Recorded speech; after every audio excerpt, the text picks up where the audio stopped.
Baik, saudara-saudara sekalian, sebentar lagi dialog peta Indonesia ekonomi hijau akan segera kita mulai.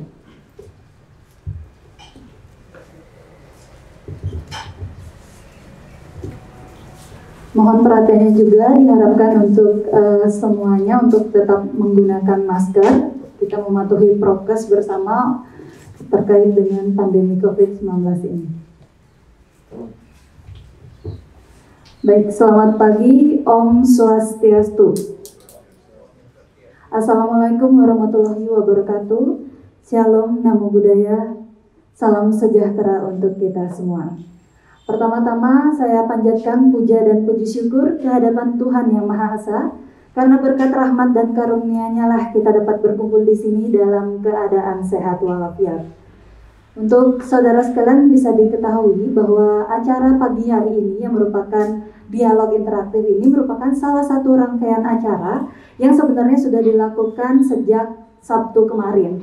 Karena ini merupakan suatu acara yang digagas oleh media online EdNews bersama dengan KPRK yang dilaksanakan tanggal 11 sampai dengan 12 di Monumen Perjuangan Bangsal, Bali.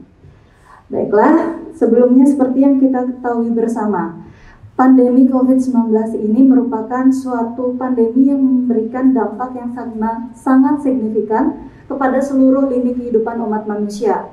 Salah satunya tentu suatu ekonomi hijau sebagai bagian penting dari transformasi ekonomi Indonesia menuju Indonesia Maju 2045 maksud saya. Nah, inilah terlebih Indonesia mengalami tantangan besar untuk mengembalikan posisi pertumbuhan ekonomi seperti sebelum adanya pandemi COVID-19. Seperti Bali terutama, saudara-saudara sekalian. Seperti yang kita ketahui, Bali mengalami kontraksi ekonomi yang paling dalam karena Bali mengandalkan sektor ekonomi pariwisatanya, di mana pariwisata paling pertama terdampak imbas dari pandemi COVID-19 ini dan yang paling belakang untuk bisa pulih. Sehingga pada tahun 2020 kemarin, ekonomi Bali mencapai berada di posisi minus 9,43%. Karena pentingnya topik ekonomi ini, maka pada dialog hari ini menghadirkan narasumber-narasumber hebat di bidangnya, yang tentunya bersama saya Dwi Sinar yang akan memandu dialog pada pagi hari ini. Untuk itu saya akan memperkenalkan tamu-tamu yang sudah ada di tengah-tengah saya. Yang pertama yang terhormat, yang saya hormati Bapak Ketut Karyase Adnyana SP yang merupakan anggota Komisi 9 DPR RI. Selamat tepuk tangannya. Selamat pagi Pak, apa kabar? Astengkar baik, ya. Yang selanjutnya ada Bapak Agus Maha Usada yang merupakan Ketua NCPI atau Nawacita Pariwisata Bali. Bapak Agus, selamat pagi. Apa kabar Bapak? Astengkar. Selanjutnya ada I Gusti Ayu Agung Indah Trimahoyuda yang merupakan Ketua DPD Putri Bali. Selamat pagi. Saya manggilnya apa nih Kak? Kakak aja ya. Oke. Selanjutnya ada Dr. Ana Agung Ayu Ngurahtini Rusmini Gorda SH MMMH yang merupakan Ketua KPRK. Selamat pagi Ibu. Selanjutnya ada Dr. Andes I Gede Putu Yase MSI selaku Wakil Ketua Bidang Akademik STIS Polwira Bakti. Selamat pagi Bapak. Selanjutnya ada Bapak Kadek Surya yang merupakan Ketua HIPMI Tabanan sekaligus Duta Petani Milenial Bali. Selamat pagi Bapak Kadek. Dan saya juga mengucapkan terima kasih atas fasilitas yang diberikan oleh Monumen Perjuangan Bangsal yang sudah hadir di tengah-tengah kita, Ketua Umum Monumen Perjuangan Bangsal, Dr. Bagus Ngurah Putu Arhana, spesialis anak yang selaku konsultan juga. Selamat pagi Bapak. Baik, itu dia narasumber yang akan membahas mengenai ekonomi hijau pada pagi hari ini. Mungkin nanti jika ada pertanyaan dari teman-teman bisa kita tampung dan selanjutnya kita akan langsung saja ya Bapak-bapak, Ibu, Kakak. Kita akan membahas mengenai ekonomi hijau ini. Yang pertama yang saya penasaran dan mungkin yang ada di sini penasaran, sebenarnya apa sih ekonomi hijau ini dan kenapa bisa terbentuk kata ekonomi hijau? Sejak kapan sebenarnya? Dan baru-baru ini sedang gencar-gencarnya selalu dilakukan oleh pemerintah seperti itu. Mungkin yang pertama saya minta pendapatnya dari Bapak Ketut Karyasa Adriana SP. Terima kasih. Baik, terima kasih. Om Swastiastu. Saya ucapkan terima kasih karena saya diundang dalam suasana yang sangat luar biasa. Hadir di sini senior-senior saya juga, Pak Prof. Izin. Ya, itu dosen saya juga. Beliau pakar juga, mantan anggota DPR juga, wartawan lengkap beliau. Ya, itu salah satu artis guru saya. Saya Ketut Karyasanya di Komisi 9 di membidangi kesehatan dan kerja, kemudian BPOM, kemudian BPJS, BKKBN dan BP2PMI pekerja migran yang lagi ini rame-ramenya karena masalah COVID dan sebagainya. Dan yang lain yang saya hormati, yang tidak bisa sebut satu persatu. Kembali kepada hal yang topik mengenai ekonomi hijau ini, memang sekarang dengan adanya waktu Paris Agreement, perjanjian Paris itu kita tahun 2030 ini kan mengurangi emisi rumah kaca 30%, sehingga itu adalah komitmen, sehingga nanti semua negara itu harus sudah mulai konsep ekonomi hijau yang dilakukan dengan mengurangi karbon. Nah, tentu salah satu, dan Indonesia ini sekarang menjadi pemimpin G20 ini harus paling awal melopori. Kalau kita lihat konsep ekonomi hijau ini, ya tentu ini menjadi tantangan yang cukup berat. Nah, karena selama ini kan budaya kita, kemudian budaya internasional juga ini kan menggunakan ekonomi energi fosil, kemudian tentu ini menjadikan negara menjadi ekonomi hijau ini harus ada komitmen. Pertama dari segi internasional sudah ada, kemudian secara nasional yaitu ini harus ada regulasi dan penganggaran. Nah, kebetulan saya juga ada di Balek. Tahun di 2002 ini salah satu RUU prioritas itu adalah RUU tentang energi baru terbarukan. Nah, di dalam undang-undang itu nanti akan dibahas bagaimana kita mengurangi tenaga fosil dengan memanfaatkan energi itu seperti panas bumi, nuklir, kemudian matahari, angin, air, dan energi yang lainnya itu dipergunakan untuk ekonomi hijau. Memang kalau kita lihat PDB nanti, ketika nanti beralih dari ekonomi hijau ke ekonomi yang fosil, ekonomi hijau ini, pertumbuhan ekonomi itu pasti akan melambat. Tetapi lambat laun ini pasti akan nanti itu akan semua negara itu mengarah kepada ekonomi hijau ini terbarukan, karena itu nanti akan menyangkut kualitas, kemudian menyangkut SDM-nya, orang makin paham bahwa lingkungan itu perlu diselamatkan.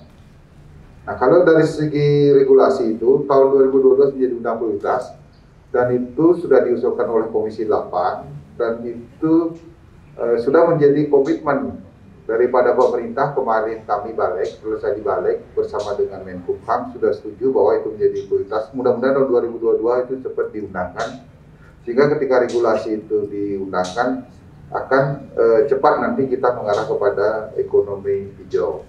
Kemudian dari segi penganggaran itu negara sudah mengeluarkan hampir 25-30 triliun. Tapi itu baru 30%. 70% itu nanti peran swasta itu sendiri. Sehingga ini yang harus disasar untuk sampai ke daerah-daerah. Kalau di Bali, ya konsepnya sudah bagus dengan adanya konsep interkarane itu. Nah itu bagaimana ekonomi hijau ini sebenarnya sudah lama terbukti. Hampir saya sudah ketemu 3 gubernur ya, dari zaman Dewo Brate, Mangkubasito sampai dengan Pak Koster. Itu visi-visi semua itu ekonomi, mengarah pada ekonomi dengan hijau. Kalau dulu Mangkubasito kan go green itu. Kemudian sekarang Nangun Satkerti itu. Ini kan semua bagaimana penyelamatan lingkungan. Nah, tentu hal-hal ini yang dilakukan tidak semudah apa yang menjadi tatanan di teori. Karena kita lihat, kalau di Bali, konsep Trikarane, tapi sekarang pembangunan ini hulu atau sebenarnya Danukerti, danau, sekarang kan sudah mulai ada eksploitasi terhadap hal-hal yang semestinya dalam konsep Trikarane itu kan harus diselamatkan. Nah, sebagai contoh, umpama bagaimana sekarang udah ada eksploitasi. Saya tinggal di Canggu, tadi dengan ngobrol dengan Prof. Widya. Nah, dulu semestinya ketika perda yang kita buat itu lahan basah, waktu saya di PRD provinsi, lahan basah itu semestinya tidak boleh dibangun apapun. Tetapi karena adanya kebutuhan pariwisata yang sesaat itu mereka sekarang membangun. Ada homestay, villa dan sebagainya. Itu hampir sekarang semua daerah yang ada di Bali ini berlomba-lomba mengembangkan pariwisata. APBD di masing-masing daerah itu pendapatan tertinggi yang ada di Provinsi Bali sampai kabupaten itu adalah dari pajak hotel dan restoran. Sehingga sekarang dengan COVID ini kolablah hampir semua di kabupaten. Dulu waktu zaman saya mahasiswa, ketika terjadi lonjakan itu di daerah Buleleng itu nggak ada istilah krisis karena waktu itu harga cengkeh mahal.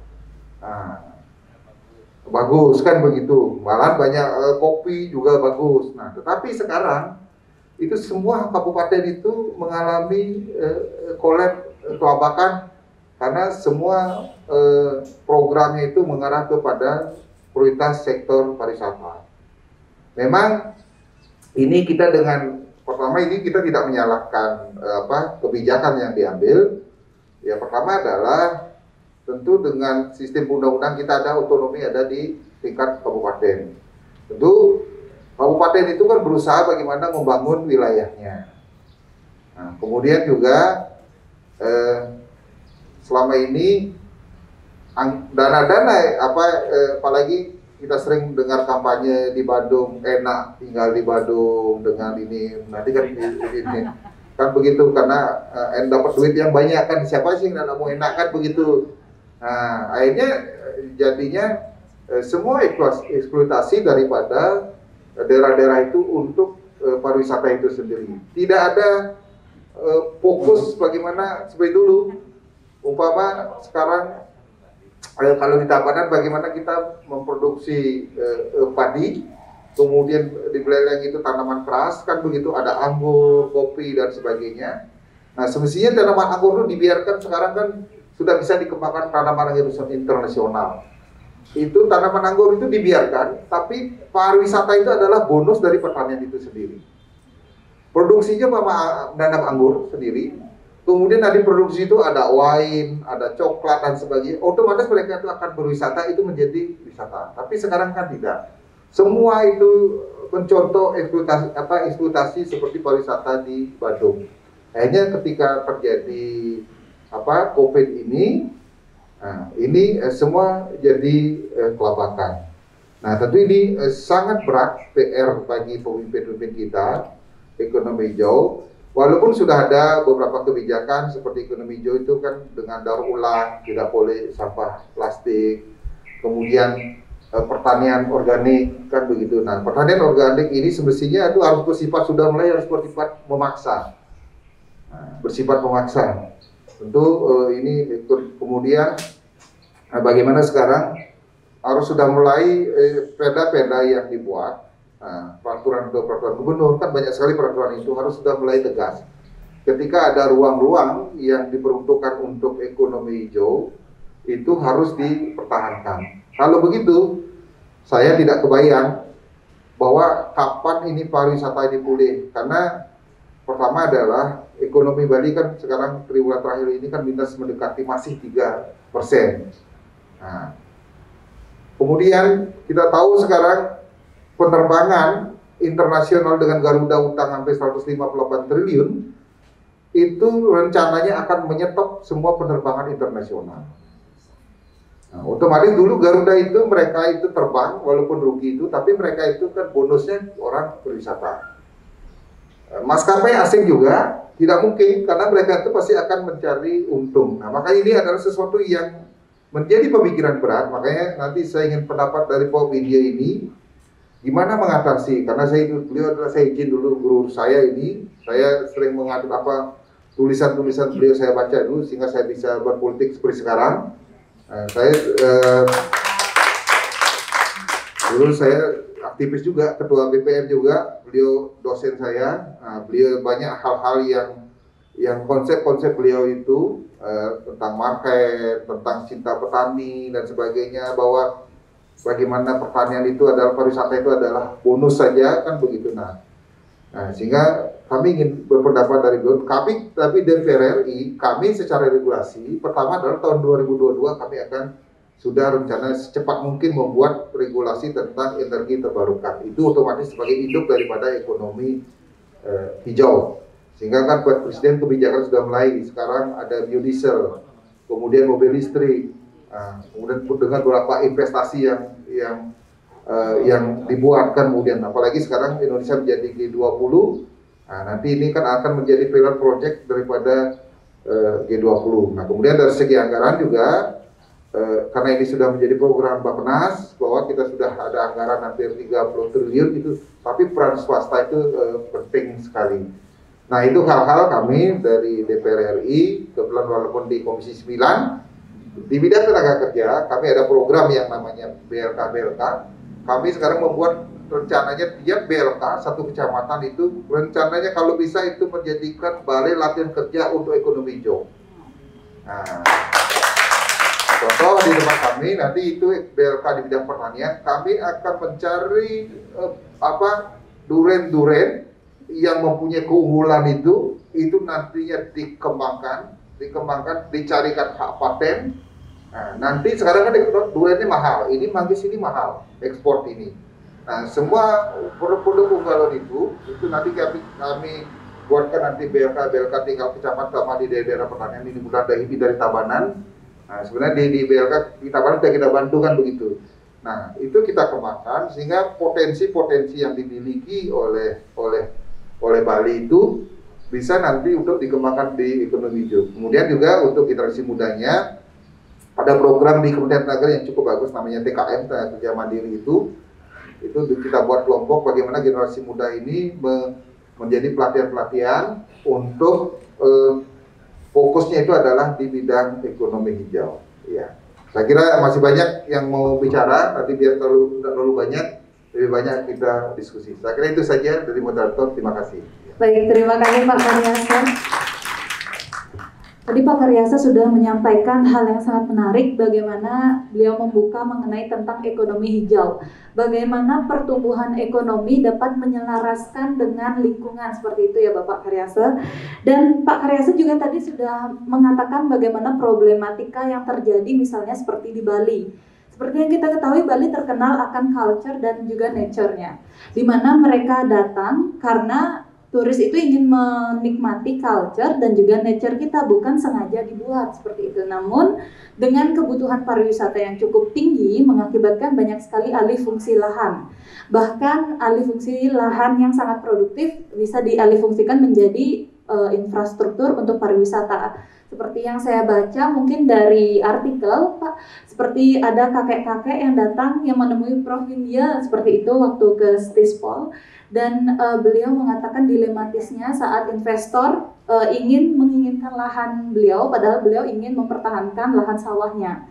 Seperti itu dilematisasi pariwisata yang terjadi. Mungkin bisa diceritakan lebih menarik lagi nih Pak sebenarnya oleh Bapak akademis dari Bapak IGD Putuyase MSI selaku Wakil Ketua Akademik Visipol. Baik Pak, silahkan.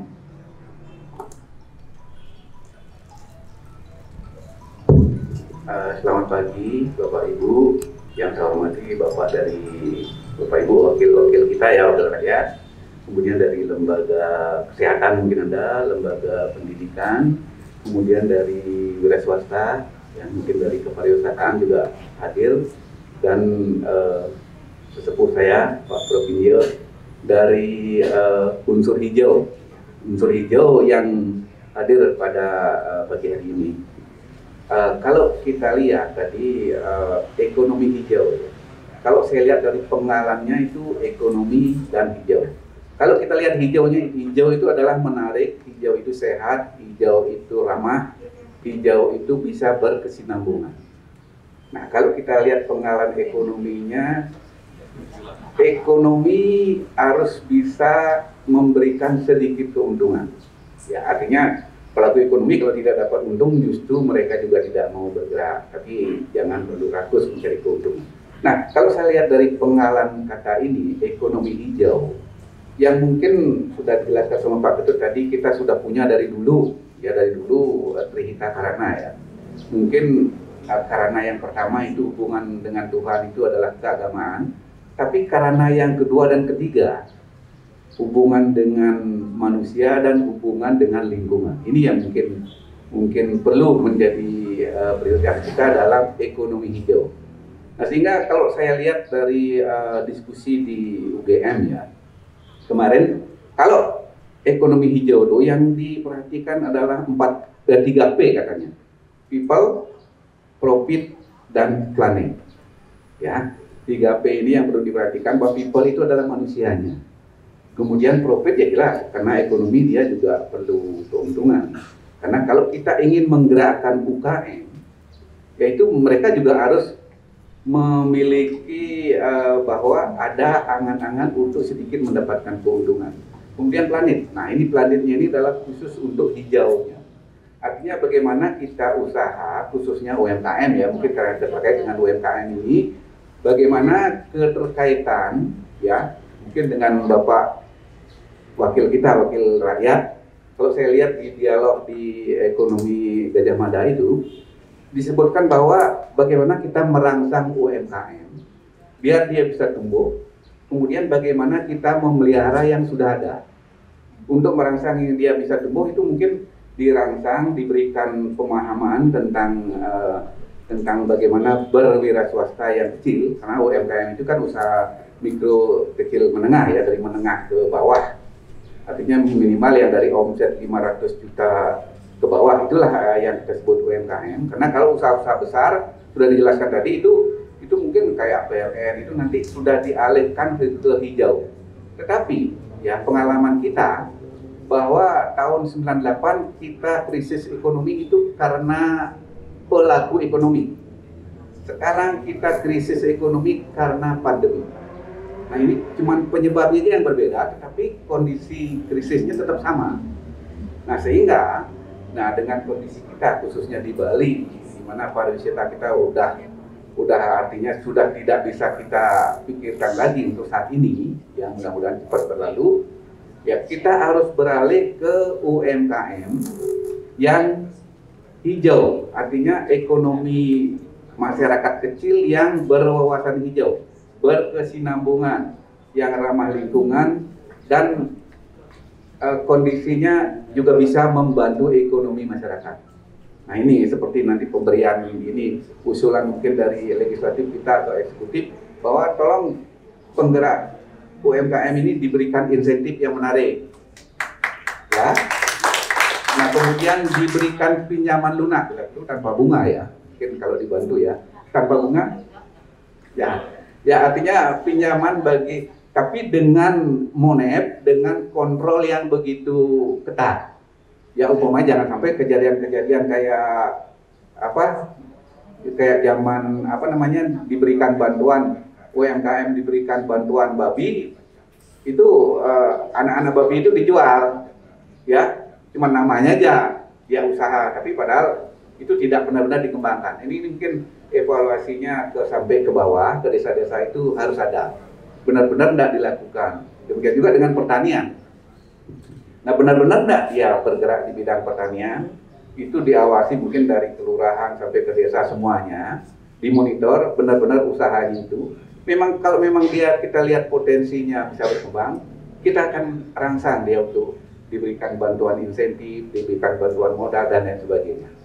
Nah, itu mungkin yang bisa saya tambahkan dari ininya Pak Ketut, bahwa UMKM ini sangat perlu. Kalau saya umpamakan, dulu kita tahun 98 hancur ekonomi kita kan karena penyangganya hanya 4, itulah umpamanya, kakinya 4. Sekarang gimana kita membuat bahwa penyangga kita adalah kakinya 1000, walaupun kakinya kecil-kecil. Kalau dulu kakinya 4, roboh 1 ya hancur kita. Tapi sekarang kalau kakinya 1000 ya lepas mungkin 100 masih bisa berjalan gitu loh. Ini sehingga ya mungkin dari Bapak Legislatif Eksekutif itu nanti tolong benar-benar dirangsang untuk perkembangan UMKM yang hijau, yang bisa memberikan kenyamanan, kesehatan, yang bisa didaur ulang, artinya yang bisa memberikan memberikan income tapi tetap sehat. Nah, itu mungkin yang bisa. Luar biasa sekali penjelasan dari Bapak Yasa. Tepuk tangan dulu untuk Bapak Yasa nih. Melanjutkan dari statement dari Bapak Yasa bahwa kita perlu sekali untuk merangsang UMKM. Jadi saya akan beralih ke Ibu Tini yang akan menjelaskan bagaimana sih Bu tentang geliat UMKM di masa pandemi ini dan apakah sudah mengarah pada ekonomi hijau seperti itu. Baik, terima kasih. Terima kasih, Moderator. Terima kasih buat Adnews yang sudah menginisiasi acara ini, dan ini adalah yang dihadirkan juga adalah orang-orang yang harus bertanggung jawab ya. Jadi tanggung jawab itu yang terpenting dari semua konsep-konsep yang ada.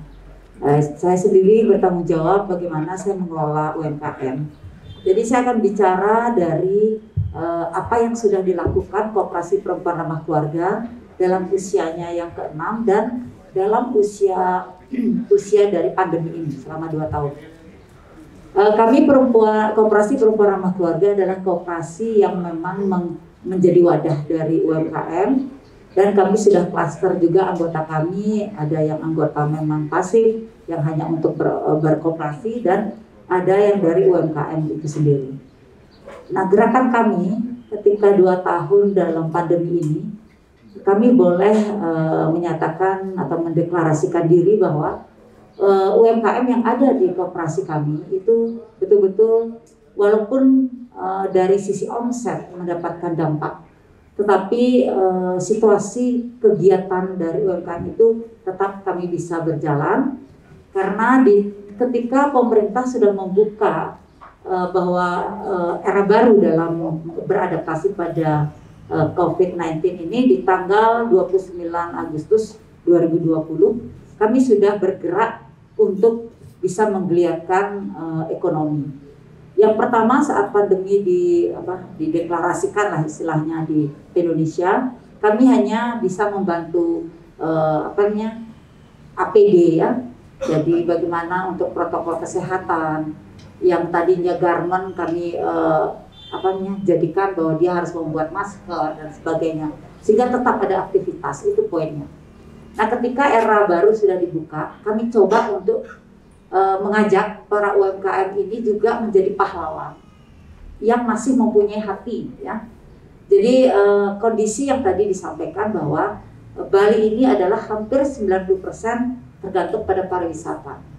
Nah, kami tertarik karena ada salah satu anggota kami yang memiliki usaha hotel, itu juga sangat berdampak di Kuta, di Legian, tepatnya adalah Hotel Neo Plus yang persis di sebelahnya monumen di Bom Bali. Di situ betul-betul yang tadinya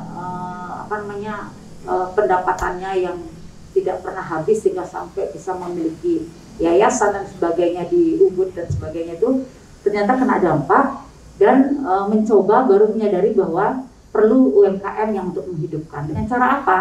Jadi tadi yang saya katakan bahwa hati UMKM yang masih semangat kami ajak untuk menginap dengan harga yang masih toleransi ya. Jadi kami diskusikan dengan pihak hotel yang bisa dijangkau oleh UMKM, dan UMKM itu dengan menginap kita buka area pameran, dan owner dari hotel yang tidak semua ada di Bali itu harus bertanggung jawab untuk mendatangkan buyer. Nah, konsep ini saya kemas dengan konsep sinergi Pampada Payu. Jadi Pampada Payu itu konsep yang tidak mengeksploitasi apapun ya. Kami tidak menekan UMKM, kami tidak menekan pariwisata yang memiliki hotel, kami tidak menekan buyer juga. Nah, dengan kata agar tidak tertekan semua, kualitas yang nomor satu kita pertahankan. Jadi walaupun harga yang kami tekan dengan konsep Pampada Payu, quality itu tidak boleh luntur. Nah, sehingga apa? Ketika membeli murah tapi kualitas yang tetap terjaga, orang membeli pun akan senang. Nah, itu yang terjadi, dan ini sudah berjalan hingga 2 tahun ya. Selama pandemi ini kami keliling ke kabupaten kota Sebali. Nah, sambil kami berkeliling kabupaten kota Sebali, tetap kami inovasi konsep ini menjadi konsep hijau, mengurangi plastik ya, tetap menjaga lingkungan. Nah, kembali kami menjadi tanggung jawab kami. Jadi ketika kami berkegiatan melakukan selalu bersih-bersih pantai dan sampah plastik dan sebagainya. Kemasan dari produk-produk kami juga mulai perlahan mengurangi sampah-sampah plastik itu. Nah, jadi yang menjadi sustainable dari apa yang menjadi konsep ekonomi hijau adalah sebenarnya adalah sumber daya manusianya.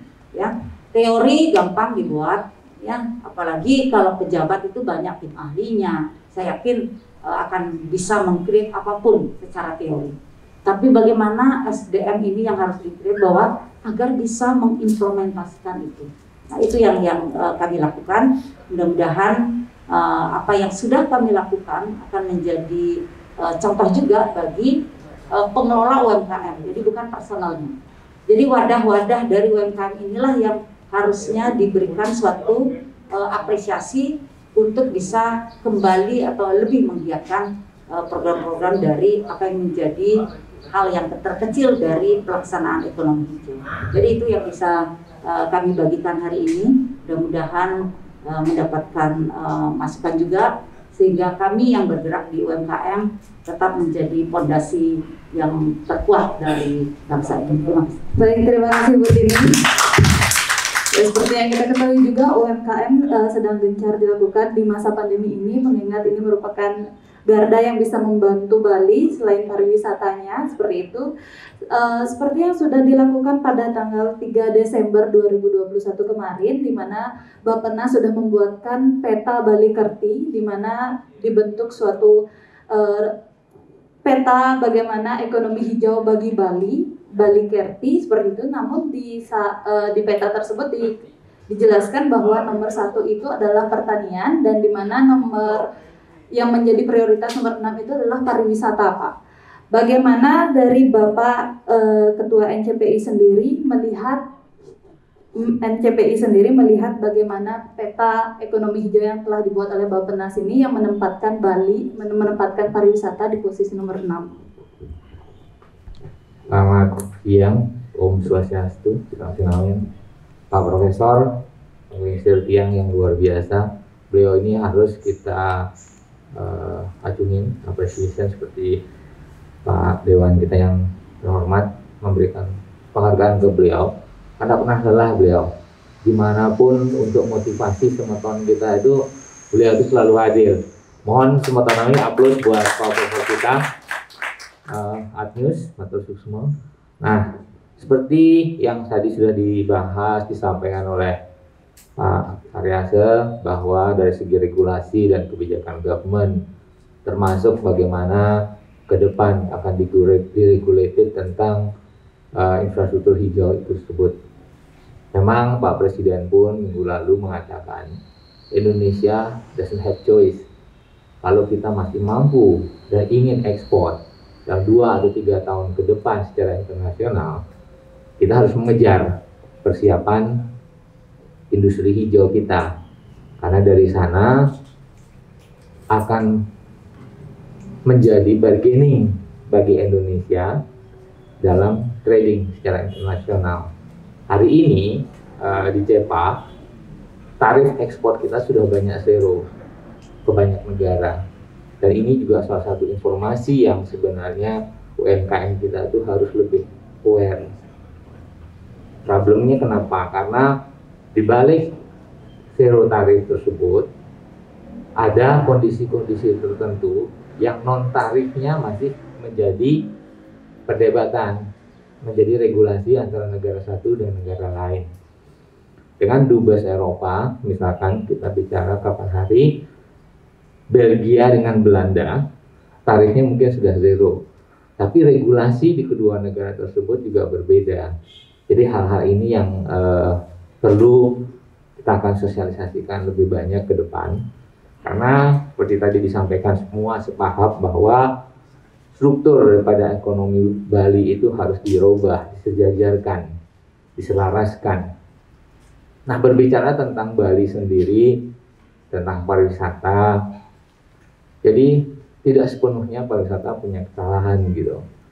Apa yang terjadi sekarang adalah apa yang sudah kita nikmati selama ini. Lebih kepada struktur yang terjadi. Izin saya sedikit mungkin bisa cerita dalam tourism Bali itu bagaimana. Kalau kita lihat pertumbuhan di 60-70 itu masih locally developed by visitorsnya yang datang ke Bali karena ketertarikan budaya, ketertarikan terhadap agro kita, culture kita, ada subak di situ dan lain sebagainya. 70-an Sketo membuat studi, muncullah kita man-made tourism yang ada di Nusa Dua. Expectation-nya adalah memfasilitasi tren, keinginan orang asing untuk berlibur. Nah, pada saat di-develop, didesain tersebut, regulasi Bali itu adalah provinsi, bukan di otonomi daerah. Mulai bergesernya development itu setelah kekuasaan, perizinan dan lain sebagainya itu ada di daerah, bukan di provinsi lagi. Di mana masing-masing daerah itu punya tuntutan dari masyarakat dan lain sebagainya untuk PAD. Karena data mulai terpecah, jadi situ one island regulation-nya kita tuh nggak bisa mengcover. Nah, sehingga development masing-masing itu Candi Dasa di develop, Lovina di develop, semua di develop. Man-made-nya sendiri yang 70 kita desain di Bali Selatan, Badung dalam hal ini yang areanya mendistribusikan itu adalah provinsi, kan gitu Pak anggota paham sekali itu. Itu sebenarnya permasalahan kita. Jadi masalahnya itu bukan di tourism ya, tapi masalahnya ada di kita sendiri. Karena keinginan kita untuk mendapat lebih, keinginan kita untuk maju. Masing-masing daerah nih, masing-masing kabupaten, ya kita lihatlah Kintamani bagaimana di develop. Ya, kita menuju Kerti, kita menuju protection terhadap lingkungan dan lain sebagainya. Jadi kalau kita bicara ekonomi hijau itu sesungguhnya adalah bagaimana siklus change keseluruhan. Untuk Bali kita khususnya bicara, kita punya agro, kita punya kelautan. Bali ekspor tertinggi sekarang itu bukan di agro, Pak Prof, mungkin. Hari ini yang kita tidak pernah perhatikan, mungkin banyak kita nggak tahu. Ekspor tertinggi kita dari Bali itu adalah kelautan. Tapi itu numpang lewat. Jadi ini potensi besar yang belum kita garap sesungguhnya gitu.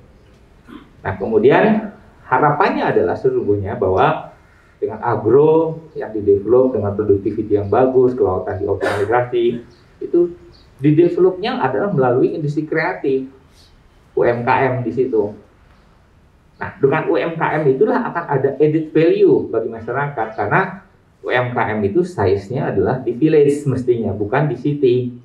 Seperti kita tahun 70-an, 80, tamu buyers itu datang ke kampung-kampung dan shopping dari apa istilahnya waktu itu? Toko-toko ini kan yang di sepanjang jalan itu Arsop, zaman itu Arsop ke Arsop gitu.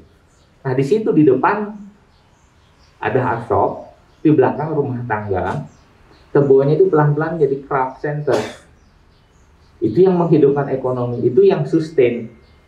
Nah, itu bergeser karena di create menjadi industri, decentralized capitalism. Jadi di situ siklusnya sebenarnya. Kalau kita constant committed dengan industri kreatifnya seperti yang awal kita create, bagaimana Pak Murah Umum dengan bebeknya saja bisa menghidupi satu desa. Contohnya zaman itu seperti itu gitu. Pengosekan dengan hanya 2 lukisan satu desa hidup gitu kan. Nah, itu yang kita tidak terjadi sekarang karena kuncinya adalah promotion, finansial dan lain sebagainya. Nah, kemudian dengan industri kreatif yang ada added value tersebut akan butuh pasar. Pasar itu bagaimana? Ya tentu ekspor dan yang belanja. Yang belanja siapa? Hari ini kita tahu bahwa yang belanja itu ternyata sebagian besar ada tourism, baik domestik maupun internasional gitu. Nah, Pak G, Pak Kade, ini terasa benar tanpa tourism itu karena pasarnya memang di situ. Feel-nya bagaimana industri itu real.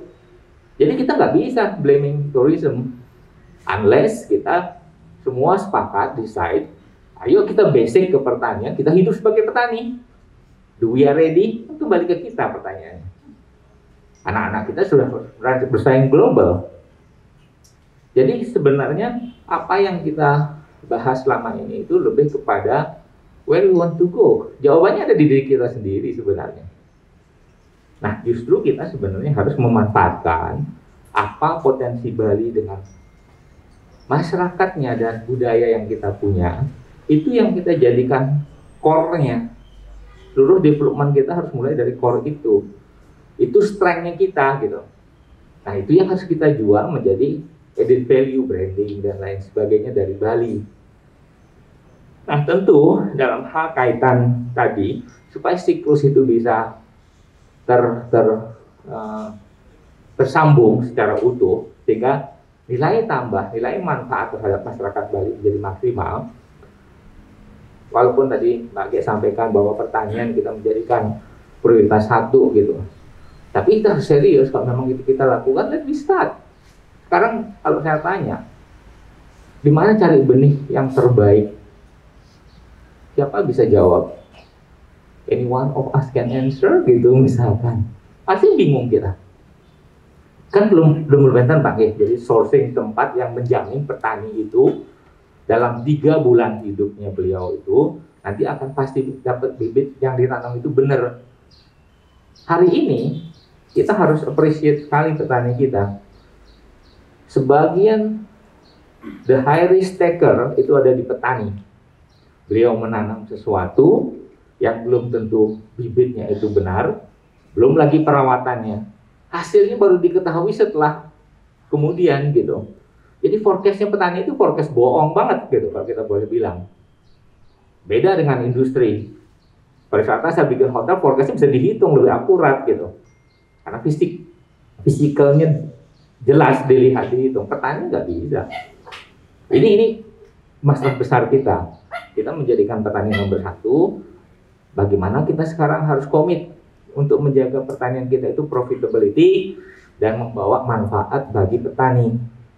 Hari ini pertanian kita maju, manfaatnya belum sepenuhnya di petani, tapi di medium players gitu. Jadi added value dalam pertanian proses ini harus ada peran pemerintah Pak Ge dari regulator mungkin nanti bisa didorong bahwa tanpa peran pemerintah di tengah, baik di pertanian, di industrinya itu ataupun di industri kreatifnya nanti, itu akan berat. Karena apa? Size pertanian kita dalam hal productivity dan quality dibandingkan luar Bali itu nggak akan bisa lebih efisien. Tapi kita bisa bermain committed dengan organik, misalkan memang committed itu setnya dengan organik, quality kita menjadi hub marketnya untuk internasional kepada pulau-pulau lain, Pak. Nah, ini Mbak Ge nanti bisa bikin kerjasama dengan Kalimantan, lewat sister city-nya dan lain sebagainya. Dengan Lampung misalkan kita ada di mana orang-orang Bali kita banyak di luar gitu loh, Mbak Ge, sebagai sourcing. Nah itu dilihat, kemudian concern kita terhadap perlindungan kita, komitmen jiwa kita terhadap Trihita Karana dalam siklus itu jadi pegangan utamanya. Nah secara modern, bagaimana kita mewujudkan Go Green ini? Go Green dalam arti kehidupan keseharian terhadap environment dan terhadap ekonominya. Nggak ada choice selain digital. Nah digital sekarang pemerintah itu tahun depan itu punya 25,4 T spending Pak. Itu kemarin baru Bu Sri menyatakan will we do it. Jadi Bapak mungkin mumpung di sana bagaimana mungkin bisa lebih ke Bali. Karena Bali kita jadikan international Windows export market. Tanpa digital kan nggak mungkin juga. Karena kita yang harus menampung umbrellanya semua regional provinsi yang lain 33 itu lewat Bali. Itu goal Bali sebenarnya. Kalau itu bisa terjadi, Bali pasti priority. Kita hanya membuat sampel saja, belanjanya dari supporter yang lain kan. Nah jadi itu dumun dari Tiang. Nanti kita sharing lagi lebih lanjut. Tinambura kalau agak panjang tadi karena ada penjelasan di pariwisatanya. Terima kasih. Baik, terima kasih Bapak Agus. Itu dia tadi penjelasan Bapak Agus mengenai bagaimana sih pariwisata Bali itu berjalan dari tahun ke tahun sampai dengan pandemi ini terjadi seperti itu.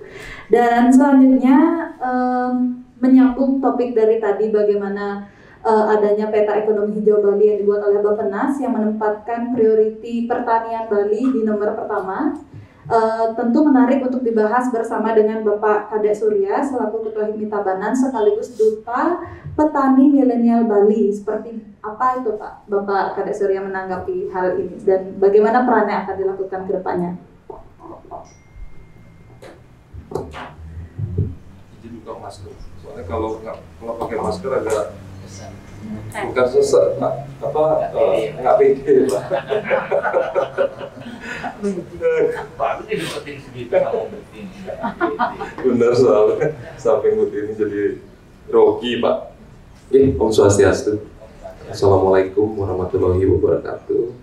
Yang terhormat Pak Prof, ini kawan baik orang tua saya Pak. Jadi banyak sekali berbuat di bidang pertanian Pak. Bapak cerita banyak tentang bagaimana Pak Prof, Bu Kartini dan orang tua saya bicara soal warisan budaya dunia dulu di Jatiluwih Pak.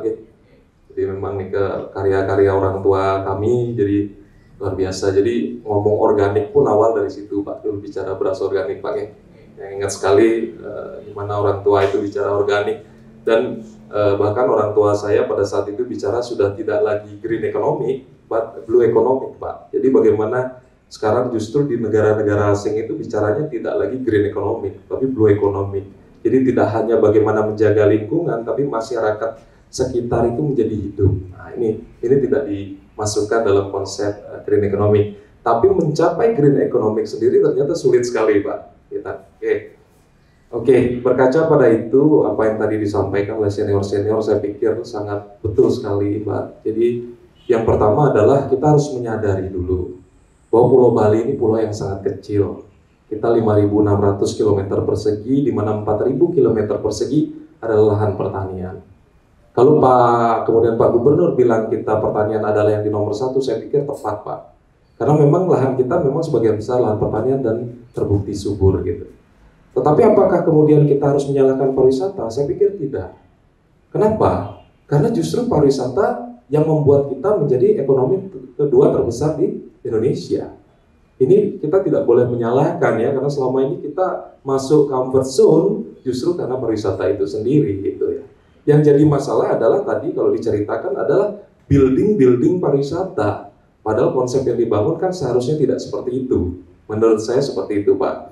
Nah kita bukan tidak sama dengan Kalimantan, kita tidak punya hutan yang luas yang harus kita tebang, tidak punya kemudian batu bara, tidak punya nikel, tidak punya emas. Lalu kalau tidak pariwisata apa? Apa semua mau jadi petani? Benar mau jadi petani, kayak saya petani kakao. Benar mau jadi petani gitu. Kan tidak ada, artinya tidak mungkin kita mencapai ekonomi terbesar ketika kita hanya berdasarkan atas pertanian. Dari hasil kajian kami di Kementerian Pertanian, meskipun begitu hebatnya pertanian tidak terserang sama sekali virus COVID, pertumbuhan ekonomi itu hanya 1% Pak disumbangkan oleh sektor pertanian. That is reality. Kita harus sadari itu. Sehingga mari kita bicara sesuatu yang lebih real, sesuatu yang lebih betul-betul tentang kita semua gitu ya. Nah, saya cerita izin sedikit Pak, kemarin saya baru pulang dari Jakarta, saya terima hadiah langsung dari Presiden Pak. Jadi Chow Chocolate International menjadi perusahaan terbaik se-Indonesia untuk bidang ya konsepnya ekonomi hijau Pak. Jadi gitu. Jadi saya langsung dapat dari Pak Wakil Presiden. Tapi ketika kita kembali ke lapangan lagi, in reality situasinya selalu sulit gitu. Tidak ada dukungan Pak buat kami gitu. Jadi ya saya terus menyuarakan hal-hal ini, bahkan saya selalu bilang dengan siapapun saya bicara, sertifikasi organik itu wajib difasilitasi oleh pemerintah. Itu satu-satunya cara bagaimana kita bisa bicara ekonomi hijau. Kalau tetap harganya 80 juta per petani, bagaimana petani bisa dapat duit seperti itu Pak, kecuali dari perusahaan-perusahaan seperti kami yang kemudian membiayai petani itu untuk mendapatkan sertifikasi organik. Itu tidak mungkin Pak. Jadi saya pikir itu Bapak pandangan dari Titiang, semoga bisa sama-sama sharing, sinamburayang kalau ada kekirangan, tidak bermaksud yang menyinggung siapapun, tetapi saya hanya bicara realiti sebagai seorang pelaku dan sebagai orang yang peduli pada generasi muda khususnya di petani. Yang tutup dengan para pesanti, Om Santi Santi Santi Om, wassalamualaikum warahmatullahi wabarakatuh. Menarik sekali, terima kasih Bapak.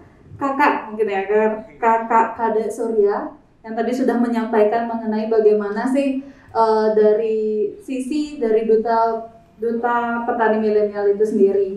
Mungkin sebelum saya ke Kak Indah, mungkin saya mau ke Bapak Dewan dulu menanggapi dari apa yang disampaikan oleh Bapak Kadek Surya.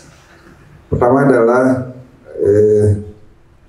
terima kasih, saya berada di sini, saya banyak sekali dapat ilmu lengkap di sini. Pertama, untuk kebetulan saya ada di Komisi 9 yang BPOM. Negara yang mempunyai penduduk yang besar sebenarnya itu akan menguasai ekonomi dunia, kan begitu. Sehingga ini kembali kepada apa yang kebijakan dan regulasi yang dibuat oleh pemerintah. Memang ekonomi hijau ini kan sebenarnya sudah dari dulu wacana ini karena pemanasan global. Tapi sebenarnya dengan konsep karena itu yang jauh sebenarnya pemikir-pemikir kita itu sudah paham bahwa dengan menyeimbangkan antara dengan alam ini secara ekonomi pasti akan memberikan dampak ekonomi yang menguntungkan ke depannya. Nah, memang kita akui secara nasional ini baru yang serius saya dengar ini baru pemilihan Presiden Jokowi ini. Nah, terbukti dengan beberapa regulasi bagaimana nantinya kalau untuk industri, contoh mobil listrik itu sekarang sudah ada insentifnya. Kemudian UMKM ini tidak dikenai pajak. Kemudian sekarang kan dibuat baterai dengan smelter dan sebagainya. Kemudian biodiesel dan sebagainya. Itu secara makro. Nah, secara mikro sebenarnya itu seperti tadi saya sampaikan, semua gubernur itu visi-misinya itu sudah jelas sekali, itu sebenarnya mengarah kepada ekonomi hijau. Tetapi kita lihat, saya telah 3 kali di dalam DPRD provinsi itu, tidak ada dari segi subsidi langsung yang menguntungkan kepada UMKM maupun ekonomi makro. Kita lihat dari APBD provinsi itu, ini anggaran untuk pertanian itu kecil sekali ya Prof ini, sangat kecil sekali. Gimana kita bicara untuk menerapkan ekonomi hijau kalau dari segi regulasi dan anggaran itu itu tidak mendukung. Ini tidak saja jangan dipersulit, malah disubsidi semestinya. Kalau menginginkan bahwa itu masyarakat itu tertarik nanti ke produk organik. Nah, secara makro kan visi misi itu udah jelas. Kemudian perda-perda itu nanti harus dibuat beberapa peraturan. Kemudian nanti baru diikuti oleh penganggaran. Kemudian sekarang ini tidak lagi ada istilah lagi, itu ada egosentris bahwa saya itu adalah raja di kabupaten masing-masing. Ini harus sudah mulai duduk bersama antara gubernur dan bupati, karena Bali ini kan pulau kecil. Nah, kemudian budayanya sama, kemudian masyarakat Hindu juga kan semestinya memberaya gampang sekali sebenarnya begitu. Tapi sekarang kan ada egosentris karena dulu kami sekarang besok balik kami akan ajak ke Bali itu membahas tentang Minol. Minol juga UMKM ini kan.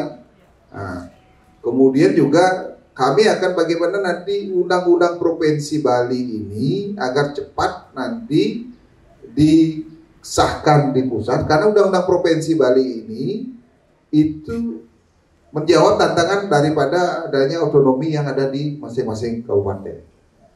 Nantinya itu di provinsi Bali itu diberikan peran yang lebih, bagaimana nanti biar jangan di kabupaten itu semua nanti umpama di daerah Buleleng sektor pertanian, nah itu nanti lebih mengembangkan sektor pertanian. Kemudian di Bandung kalau pariwisata lebih ke pariwisata. Nah, kemudian hal-hal yang lain. Nah, tentu kami di komisi itu seperti tadi di bidang tenaga kerja juga. Nah, ini segala program, karena kita di DPR ini kan dari segi posisi anggaran juga ada program yang namanya TKM Tenaga Kerja Mandiri ini. Ini kita sekarang sudah membawa 75 titik di seluruh Bali dengan anggaran 25 sampai 30 juta itu.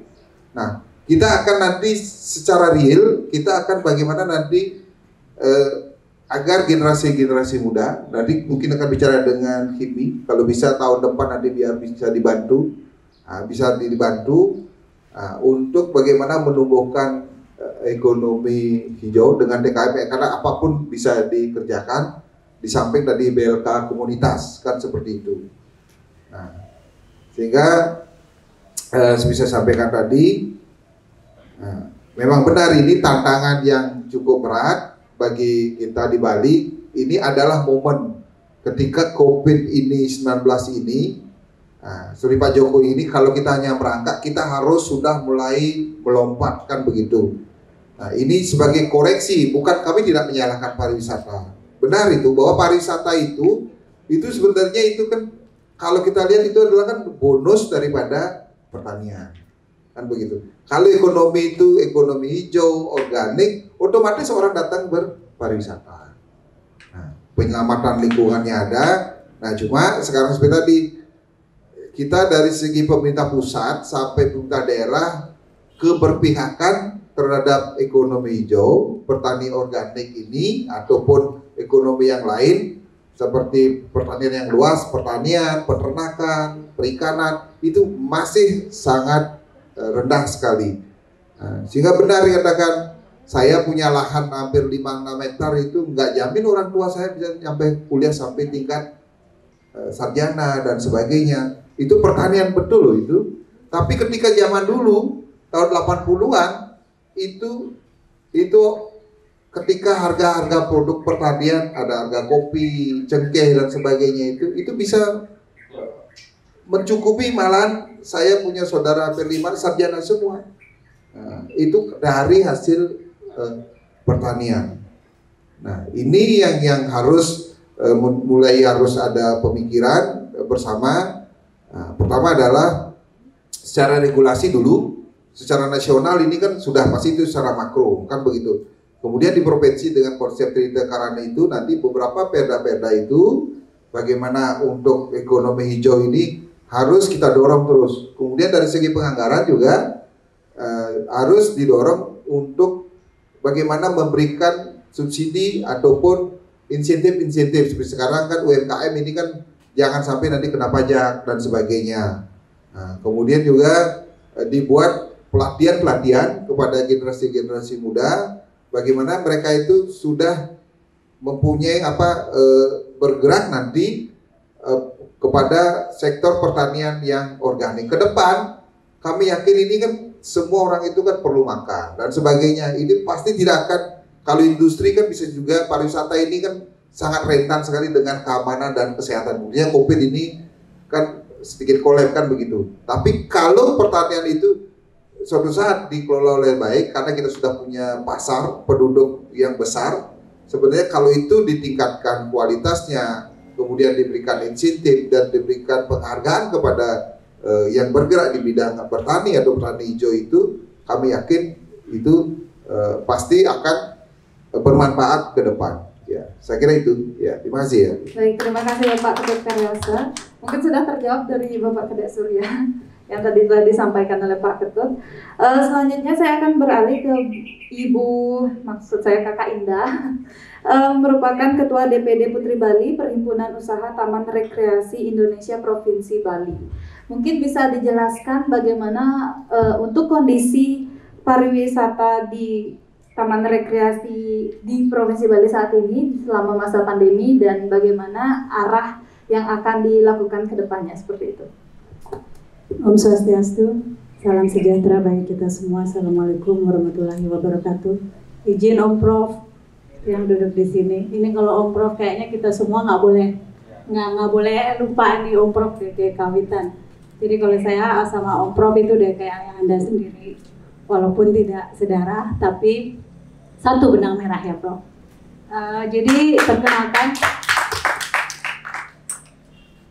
nama saya Indah, tadi sudah disebut. Kebetulan juga saya sekarang sedang menjabat sebagai Taman Rekreasi se-Indonesia untuk Bali, dan selain itu juga untuk di daerah Badung, saya dipercaya dan mengemban amanah untuk masyarakat di Kabupaten Petang sebagai anggota DPRD Kabupaten Badung, yang kebetulan di posisi Komisi 2 yang skupnya adalah pariwisata dan UMKM serta infrastruktur. Izin senior anggota Dewan DPR RI Mogong Tini, Ketum, dan siap senior Tiang, dan Pak Ketua juga Dr. Arhana, anak saya sekarang udah gede-gede, udah tamat SMA. Dulu keluarga kita semua bayi pasti ke dokter. Sehat dok. Okay. Jadi kalau kita bicara masalah green economy, kuncinya adalah less talking, more action. Jadi kebetulan kami ini kan dari kampung, namanya Desa Carangsari, di Kecamatan Petang, Badung Utara. Kita itu memang antara utara dan selatan kesenjangannya sangat besar. Untung kita sekarang punya Pak Bupati Giri Prasta. Jadi adalah sedikit kebangkitan untuk di daerah utara, itu tidak bisa dipungkiri. Nah, apa yang terjadi? Kenapa saya bisa di pariwisata sementara tempat saya sendiri itu adalah di tempatnya Wong Tani. Jadi ayahanda saya ketika pulang dari tugas di DPR RI, Pak Tut, beliau ingin membangun desa. Apa mau bikin hotel? Nggak boleh. Kenapa? Karena kita green zone. Terus masyarakatnya kerja di mana kalau nggak mau jadi petani? Dia urban, ke Ubud lah, ke Kute lah. Jadi apa yang terjadi? Disitulah mulai di 1994 gitu ya. Kita mulai meneliti. Memang kita nggak bisa pungkiri juga influence dari para pendatang internasional itu, mereka memberikan kita ide, tapi terus terang untuk lokal first own yang dari kampung situ, yang orang Bali, yang Indonesia Pure Company, kita pionirnya untuk waktu itu kita bikin natural based activity tourism di bidang adventure, which is zaman-zamannya mulai Arung Jeram. Nah, kita menjadi salah satu 100% local owner pertama dengan development local wisdom kita angkat. Jadi masyarakat di situ yang tadinya tamat SMA, tamat SMP, tamat SD, kita datengin trainer, mereka jadi punya skill untuk di tourism. Mulailah ekonomi berkembang tanpa masyarakat itu harus memenuhi rumahnya orang di kota-kota lain. Setelah itu kita berkembang lagi conservation base.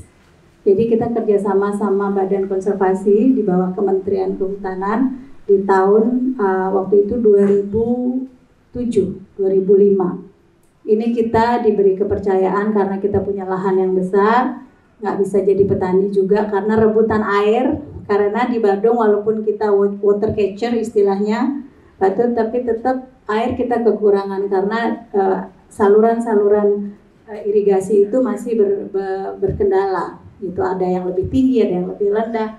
Nah, itu akan menjadi long term project kami nanti. Jadi kita membawa diberi kepercayaan sama Kementerian Kehutanan untuk menjadi rumahnya 10 sampai 20 gajah yang asal dari Sumatera dan Riau. Itu saya bicara masa sebelum pandemi. Jadi apa yang saya katakan ini sebelum pandemi dulu ya. Kalau udah pandemi udah nggak bisa cerita kita di pariwisata. Terus apa yang terjadi? Ini kita apa sih? Kenapa harus kita yang dikasih? Karena syaratnya memang sangat ketat dan kita dikasih misi terutama yang paling penting dari negara adalah harus bisa mengembangbiakan gajah tersebut. Kenapa gajah itu nggak didiamin aja di Sumatera atau di Riau? Karena dia menjadi korban deforestation. Dari mana deforestation itu? Ya kita juga nggak bisa menutup kemungkinan kebutuhan manusia baik dari segi palm oil, kita perlu minyak goreng, kita perlu listrik. Itu otomatis kan ada konflik between human dan animal. Nah, jadi BKSDA punya penampungan untuk konservasi gajah tersebut karena banyak kita bantu dengan mensinergikan dengan pariwisata. Karena kalau kita bicara masalah green economy, kata kuncinya adalah juga sustainability.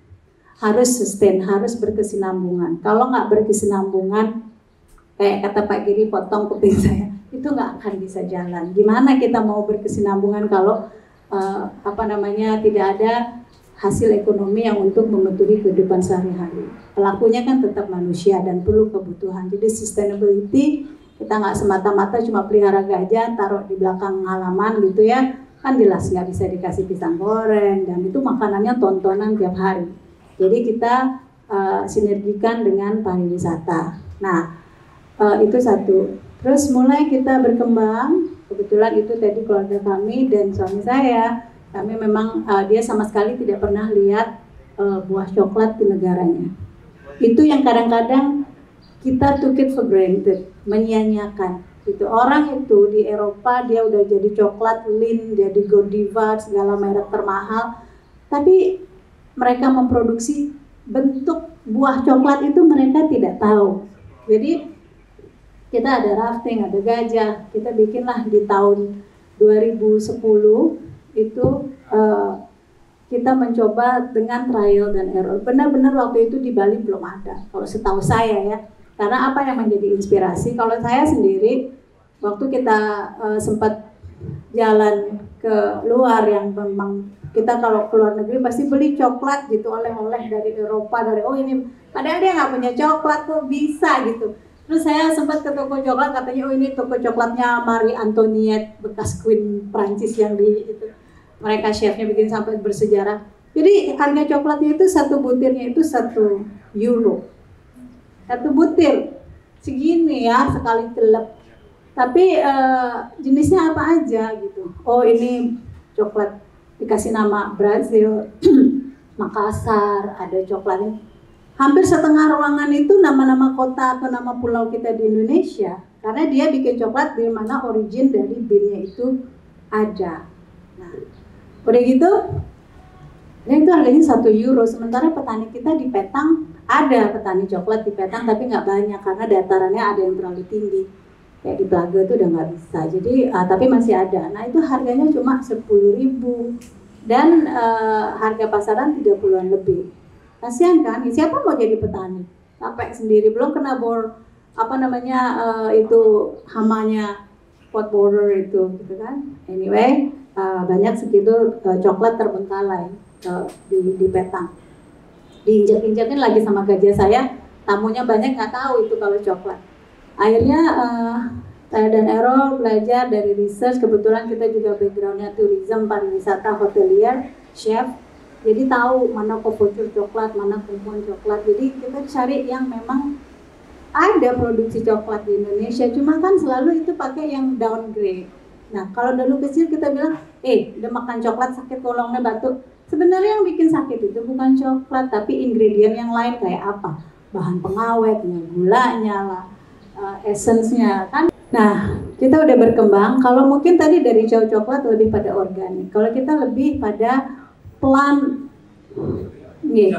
kalau kita lebih pada plant based. Plant based itu berarti kalau kita bilang vegan itu terlalu politis. Jadi pot coklat ini kita adalah plant based yang committed karena kita memang punya filosofi green economy. Kenapa? Kadang-kadang coklat kita tidak mengandung bahan-bahan dari hewani. Jadi hanya kita susu misalnya, susu kita pakai susu kelapa, susu kacang-kacangan, pengawet juga nggak pakai. Terus kita nggak mau karena apa? Kita pengen komit kepada environmental ini. Kalau kita juga bukannya, memang manusia omnivora ya, makan segalanya. Tapi kalau kita bisa reduce, mengurangi pasokan kita, jadi kan banyak ini hutan-hutan kita bikin jadi lahan peternakan, dan kalau dilihat sapi itu juga menimbulkan carbon emission yang banyak peternak-peternak itu. Karena dari kita perlu lahan pertanian yang lebih banyak untuk kasih peternak kita. Jadi kita memang kita nggak organik karena memang agak complicated. Kalau dilihat bahan coklat yang kita butuhin banyak, kalau misalnya kita limit ke organik itu akan sulit sekali. Certify-nya juga sulit. Bahan-bahannya juga sulit, tapi untuk green economy ini kita memang believe less talk more action. Jadi kita pakai plant based yang izin iki, Mbak Tini, Ketum, dan kami Pak Dokter, Pak Ketua. Saya mohon ini kita biar nggak blunder aja. Kita nggak bisa wasting time terus talking, tapi begitu ada yang action dengan susah payah regulasinya terkendala. Jadi kayak plant based nih ke hal-hal yang memang ada ingredient yang advance gitu ya, secara ini dia tidak, maksudnya memang bagus, tapi regulasinya masih lebih di belakang. Jadi kalau menurut saya, Nike, nah kembali ke pertanyaan moderator tadi, apa kabar Taman Rekreasi? Kemarin saya sempat koordinasi sama teman-teman penggerak taman, ada Taman Safari, ada Mason segala.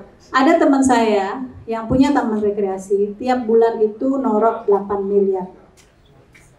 Karena itu berkaitan dengan hak hewan yang dilindungi dan jumlahnya ratusan. Dan mereka bertahan 2,5 tahun gitu. Kalau saya tanya, oh sekarang udah mendingnya apa? 3 miliar apa untungnya? Enggak, norokinnya. Kemarinnya berapa? Tahun lalu 8 miliar sebulan. Jadi itulah derita kita di pariwisata.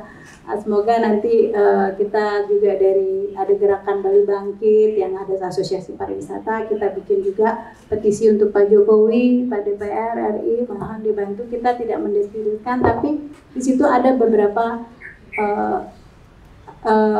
request kami untuk bisa memudahkan pariwisata dibuka untuk internasional supaya ekonomi bisa bangkit.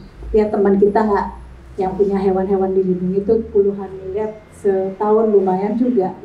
Oke, sukses semua yang senam untuk para masyarakat. Terima kasih Kak Indah atas penjelasannya. Itu dia tadi beberapa penjelasan dari narasumber-narasumber yang sudah hadir di tengah-tengah kita, yang mulai berbicara mengenai pariwisata, bagaimana regulasi yang terjadi, mulai dari sisi akademik dan juga dari sisi pertanian sudah dibicarakan, dan tentu UMKM tentunya ya. Dan di sini lagi-lagi narasumber dari tadi sudah membicarakan mengenai bahwa tetuanya seperti itu, istilahnya sudah hadir di tengah-tengah kita, Bapak Profesor Windia. Tentunya tepuk tangan dulu Bapak Windia. Mungkin Bapak ada berkenan untuk memberikan sedikit statement mungkin tentang bagaimana Bali kedepannya untuk melakukan green economy ini, Pak. Sebelum saya lanjut, saya juga tidak mau menjadi anak yang kualat kalau tidak menyebut untuk kesekian kalinya guru kita, kakek kita, Profesor Royan Windio. Walaupun beliau dalam keseharian dengan kami sehari-hari gitu, setiap hari kami dapat pelajaran, setiap kali kami dibuat muka itu merah sama beliau tanpa beliau mengatakan apa-apa gitu. Karena setiap acara itu beliau selalu datang duluan daripada kami. Jadi malu-malu sendiri gitu. Jadi kami menyebut ini adalah untuk mendoktrin diri kita sendiri bahwa hal yang kecil itu sesuatu yang penting. Ya, ini pelajaran dari beliau yang harus saya ingat. Ya. Baik, menarik sekali topik ini. Pertama, sebelum saya lupa, saya ingin begini. Yang pertama dari DEK. Sebelumnya yang terhormat anggota dewan ya dan dari unsur yang lainnya, saya juga punya pendapat yang sama ya. Sering sekali kita mendengar istilah NATO not action not only begitu ya. Kemudian tadi dibahasakan adalah less talking more action. Tapi saya sendiri juga punya pandangan bahwa teori sudah banyak sekali kita punya, tapi action yang belum gitu. Apalagi ditambah dengan kekurang berpihakan tadi disebut oleh rekan kita dari HIPMI, kekurang berpihakan pemerintah dalam hal tertentu. Ya, istilah Bali ini adalah kepala kita dilepas, tapi kadang ekor masih dipegang begitu. Jadi seperti itu, tegul tanpa tali gitu, seperti itu. Saya juga setuju sekali dari HIPMI tadi mengatakan bahwa kita sudah tidak lagi di era green sekarang gitu. Jadi kita sudah ada di era blue economy begitu. Nah, oleh karena itu, karena saya juga sependapat, oleh karena itu saya ingin membuat formula bahwa blue economy itu adalah sama dengan green economy plus ekonomi kreatif begitu. Karena green economy itu orientasinya hanya pada pelestarian alam, sedangkan blue itu tidak hanya pelestarian alam, tapi juga menyangkut yang seperti warna. Kalau Pak Putu menyinggung bahwa yang hijau itu adalah indah, sejuk, dan seterusnya. Ada yang lebih dasar daripada itu, yaitu laut yang warnanya biru, dan lebih atas dari apa yang ada di atas laut itu adalah langit yang juga warnanya biru. Jadi formulanya menjadi blue sama dengan green ditambah dengan ekonomi kreatif. Nah, karena formulanya seperti itu, maka kalau boleh saya usulkan adalah jika kita berbicara topik sejenis ini, tidak lagi mempergunakan green itu, tetapi blue gitu ya. Jadi yang lebih terbarukan itu, jadi ada nilai plusnya untuk menambah value added seperti yang telah disebutkan tadi. Nah, kemudian karena kita berbicara tentang ekonomi, kita tidak bisa terlepas dari definisi konvensional ekonomi itu adalah bahwa adalah ilmu yang mempelajari bagaimana manusia memenuhi kebutuhannya. Kenapa harus dipelajari? Karena sumber yang terbatas. Kalau sumber yang tidak terbatas, kita tidak perlu belajar, karena semuanya kita peroleh. Seperti kita memperoleh udara misalnya. Ya, suatu saat barangkali udara itu harus juga kita bayar. Nah, bicara ekonomi tidak bisa dihindari, bicara cost and benefit dalam arti yang luas. Nah, demikian juga dengan kalau kita bicara apakah green, apakah blue tadi, karena kita bicara ekonomi, kita tidak bisa terlepas dari produsen dan konsumen. Antara produsen dan konsumen itu ada jarak yang banyak sekali di situ. Nah, di situ itu ada tadi sudah banyak sekali disinggung. Kita nggak bisa bicara produk aja yang green ataupun blue itu. Ya. Kalau itu tidak kita pasarkan, buat apa juga ada gitu. Tidak hanya itu, maka fungsi-fungsi daripada perusahaan yang lain seperti marketing, kemudian tadi asumsinya adalah walaupun kita menutup keberpihakan tadi, asumsinya bahwa dana itu ada begitu. Nah, oleh karena itu dalam saat yang sama kita juga harus bicara pemasaran, kita juga harus bicara produksi, bagaimana memproduksi, siapa memproduksi dengan seperti apa, kepada siapa kita tujukan produk kita, kemudian bagaimana kita memproduksi dengan dana yang dibutuhkan di situ. Ya, jadi ada di sana, ada pembelanjaannya di situ. Ya, kemudian siapa yang melakukannya? Ada orang di situ gitu. Dan kemudian jangan lupa hal yang kecil, tetapi harus ada rupanya yang namanya pencatatan itu, administrasi. Dalam ekonomi itu accounting gitu. Ya, kalau kalau laporan keuangan kita punya, bagaimana bank akan menilai perusahaan kita itu layak diberikan atau tidak. Jadi tidak bisa dihindari. Jadi dalam saat yang sama kita bicara produksi, kita juga bicara yang lain dalam saat yang sama. Ya, saya kira itu sebagai urun rembuk saja. Mohon maaf sekiranya ada hal yang tidak berkenan. Terima kasih. Terima kasih banyak. Sebelumnya akan disampaikan dulu dari Prof. Widya mengenai green economy, khususnya Bali Kerti ke depannya. Kalau dari segi bukunya Pak Foster, bukan Bapak Penas, Pak Foster, Ekonomi Kreatif Bali itu, saya sudah berkali-kali ini diskusi dengan BEM UNUD, lalu Gubernur diwakili oleh Pak Prof. Damri. Saya memang salah seorang pengkritik dari buku itu. Buku itu tidak menyinggung filsafat Rida Karana. Itu kekurangan buku itu. Namun Karti itu kan kata kerja akan membangun apa yang menjiwai. Yang menjiwai adalah sebetulnya filsafat Rida Karana. Jadi kolega saya Pak Ketua DPR ya sudah menyampaikan tentang itu. Ya. Waktu saya diundang ke Walhi, Bali, ya, juga diskusi soal itu yang dikaitkan dengan jalan tol Gilimanuk Mui. Investor mengatakan sawahnya akan habis 180. Pandangan dari Walhi yang survei terus dia pakai stelit 480 sebenarnya. Jadi selisihnya besar sekali antara perhitungan investor dengan perhitungan Walhi. Jadi menurut saya kalau memandang buku itu ya, sehingga nanti outputnya dari buku itu bukan swasembada menurut saya. Di situ buku itu kan akhirnya swasembada. Menurut saya adalah harmoni antara berbagai sektor. Pertanian berapa porsinya, pariwisata berapa, industri berapa, sebagai 3 ujung tombak ekonomi Bali.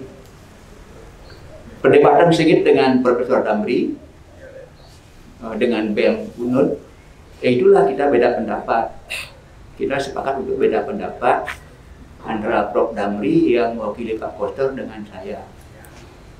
Jadi menurut saya buku itu tidak lengkap, harus dijiwai oleh konsep Rida Karana. Memandang ekonomi hijau itu sebenarnya adalah kita memandang dari 3 aspek, ya. Aspek kebijakan, aspek sosial aktivitas, aspek artefak atau kebendaan. Jadi muncul kebijakan yang tidak mendukung kan dari Kadek, dari semuanya itu, bagaimana BPOM tidak mendukung, ya. Itu adalah kebijakan-kebijakan yang harusnya diperbaharui agar instruksi Pak Jokowi yang hebat itu dapat diimplementasikan. Kemudian dari sosial aktivitas, ya, sebenarnya ini bahwa kita dalam berekonomi tidak hanya sekedar mengejar profit, tetapi benefit juga diperhatikan. Jadi muncul dari Kadek, ya, dari Gumtim segala macam. Kemudian tidak sekedar mengejar efisiensi, tetapi juga efektivitas. Jadi harus balance itu, konsepnya Rida Karana. Tidak hanya mengejar keuntungan individu, tapi keuntungan komunal. Tidak hanya mengejar produktivitas, tapi juga sustainabilitas. Itu semuanya harus dibuat seimbang oleh buku itu seharusnya. Ya, tapi ya perdebatan terjadi, masing-masing kukuh dengan pendapatnya. Ya itu kita hormati. Dan bisa pandang tidak ada yang sempurna di dunia ini. Buku pun tidak sempurna. Meskipun pakai represi Bappenas, tapi itu kan satu-satunya. Kemudian kesimpulannya adalah sekarang negara, pemerintah tidak memihak petani, tidak memihak produsen. Negara, pemerintah memihaknya kepada konsumen agar dia dapat menikmati harga beras yang murah, kemudian buruh murah upahnya, petani yang terus tersisihkan. Apa buktinya? Tadi saya menggunakan bekas murid saya, tapi sekarang sudah luar biasa ya. DPR Palembang sekali, Bali 3 kali, sekarang di pusat. Jadi Pak Kedot mengeluh, saya mau berhenti beli jadi petani. Saya katakan jangan, harus terus sepanjang masih ada ya konstituen, sudah punya konstituen. Kalau tidak, siapa yang menyuarakan kita di sini, orang pertanian. Jadi harusnya yang menyuarakan pertanian kayak Pak Kedot ini yang tadi menyuarakan suara-suara pertanian. Dan terus bilang, dulu Pak Mandra Budayaan ngurusnya Art Center kan, Pak Budayaan. Dulu Pak Brata ke Dewan pura-pura kan, pura-pura terus diperbaiki. Pak Mangku sakit jantung, rumah sakit kayak itu. Ya. Jadi Pak Koster dapat info dari Sri Begawan. Ya, kini-kini kayak itu. Nanti Pak Karyasa jadi gubernur harus ngurus pertanian. Siapa? Harus latar belakangnya apa dan rekodnya itu diurus Pak Karyasa. Sebenarnya kalau bisa jadi gubernur nanti atau wakil gubernur. Bupatinya Pak. Bupati Bandung. Bupati boleh kecil ya? Enggak, Bupati Bandung. Tadi maksudnya. Kok yang terus apa? Buktinya nilai tukar petani 93 sekarang. Jadi artinya di bawah 100, artinya income lebih kecil dari pengeluarannya jauh. Tadi siapa mau jadi petani? Air diambil PDAM, diambil air botolan, ya, sampah, plastik, pajak naik terus. Sejak 8 tahun tidak pernah naik harga padi itu. HET-nya terus saja. Diusulkan oleh Ombudsman naik, reaksi Menteri Perdagangan negatif, kalau naik nanti inflasinya naik. Jadi apakah dibiarkan petani sudah jelek, hitam, lacur, ya, miskin, nasi lengar, matanya pawak, koreng kulitnya, tidak ada apa-apa. Jadi Radut ini harusnya mendorong ini PR supaya ya cuma 8 tahun tidak naik. Pajak naik terus kan, pupuk naik terus harganya, semuanya naik. Kok petani sampai sekarang nilai tukarnya di bawah 100 sudah, dulu 104, 105 belum banyak. Justru pandemi naik pertanian, tapi tetap aja dia di bawah NTP. Coba kengken sakit nih dari petani, siapa yang butuhnya berkeletek sih kan?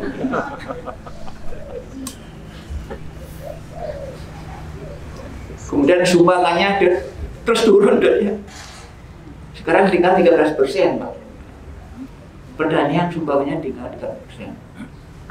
40 tahun lalu masih 69%. Turun terus dia. Ya itulah nasib petani. Yang membela harusnya orang-orang pertanian. Sehingga timbul ekonomi hijau, ekonomi biru, dan dia akan muncul. Sumber kemiskinan kan di petani. Kalau rilis Bank Indonesia itu tiap 3 bulan terbit, siap saya baca. Jadi pertanian kalau naik 1%, kemiskinan berkurang 0,04%. Turun 1%, kemiskinan nambah 0,04%. Jadi itu sangat tergantung dari pembangunan pertanian. Besok semua, ya. Ambulan.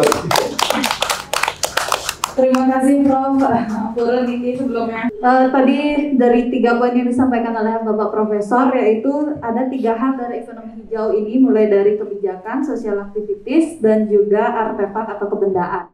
Hal ini tidak bisa lepas di antara ketiganya, dan sudah dijelaskan juga oleh narasumber-narasumber kita yang ada di depan bahwa untuk membangun Bali ke depannya perlu dari hulu ke hilir. Tidak hanya bisa membangun pariwisatanya saja, tidak hanya pertaniannya saja, tapi semuanya membutuhkan sesuatu hal yang reguler dilakukan satu sama lainnya, seperti itu. Untuk last statement dari masing-masing narasumber akan disampaikan bagaimana Bapak, Ibu, ataupun narasumber yang di depan memandang Bali ini ke depannya akan seperti apa? Bali ini dipandang ke depannya seperti apa setelah pandemi ini berakhir? Mungkin akan disampaikan lebih dulu oleh anak muda kita tentu ya, dari Kakak Kadek Surya dari Duta Petani Milenial Bali. Oke, terusuk semua.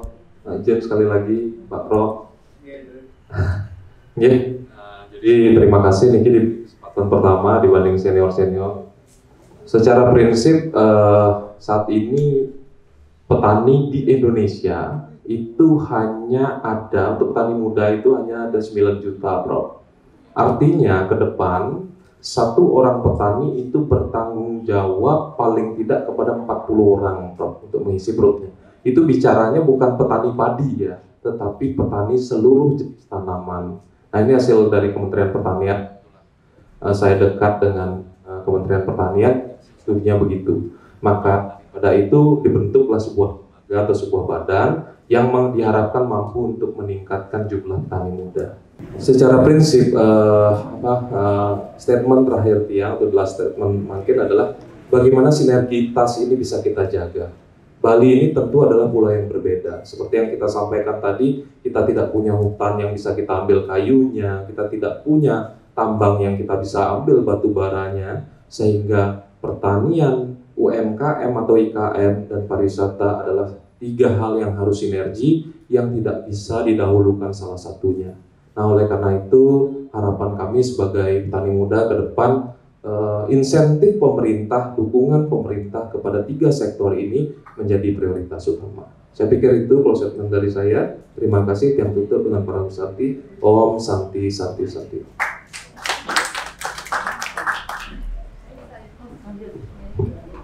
Terima kasih. Karena tadi banyak sekali malah lebih dominan bicara tentang pertanian ya. Jadi closing statement saya adalah makan mangga harus dikupas, buang biji tumbuhlah tunas. Sinergi Pampada Payu tingkatkan kualitas, Bali hijau pasti tuntas.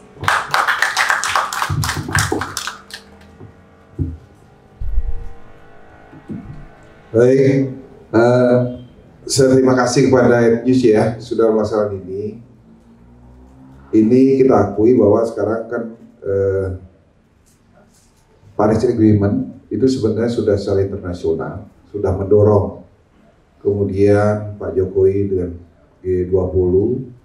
Nah, ini tadi sudah dikritik juga Pak Widya. Maka dari itu semua kita harus menyuarakan ini terus-menerus.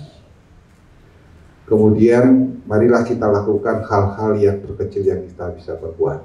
Tadi dari IPMI, kami di DPR juga berusaha, karena tantangannya, kenapa saya ngomong begitu Pak Widya? Karena sedih juga, saya dididik oleh Pak Widya ini menjadi seorang idealis, ketua BPP, tapi kalau sudah masuk ke sarang yang besar itu menjadi sesuatu yang kadang-kadang tidak sesuai dengan hati nurani.